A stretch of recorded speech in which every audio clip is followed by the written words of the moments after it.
মন্ত্রী এমপি, প্রচুর মন্ত্রী এমপি, কোটি কোটি টাকার দুর্নীতি হয়েছে, গাড়ি বাড়ি শান শৌকত সবকিছু হয়েছে। কিন্তু আপনারা জানেন ইলিয়াস আলীর সিলেট শহরে থাকার মতো একটা বাড়িও নাই। আমরা এখনো ভাড়া বাসায় থাকি, ভাড়া করা বাসায় থাকি, কোথাও নাই।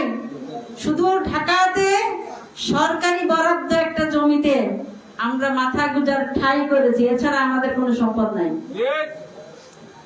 সুতরাং উনি সারাদিন ব্যবসার কথা চিন্তা করেন নাই, উনি চিন্তা করেছে এই অঞ্চলের মানুষের কথা। উনি 20 বছরের কাজ 5 বছরে করে গেছেন।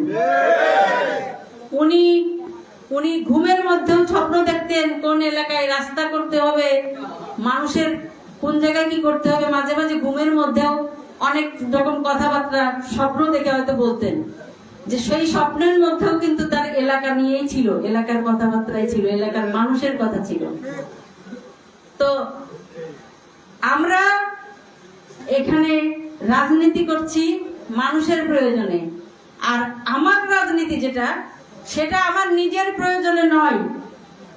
যে জায়গাটা কষ্ট করে আমার স্বামী তৈরি করেছে, তিলে তিলে মানুষের সাথে সম্পর্ক রেখেছে, সম্পর্ক করেছে, সেই জায়গাটা নষ্ট হতে দেখতে চাইনি।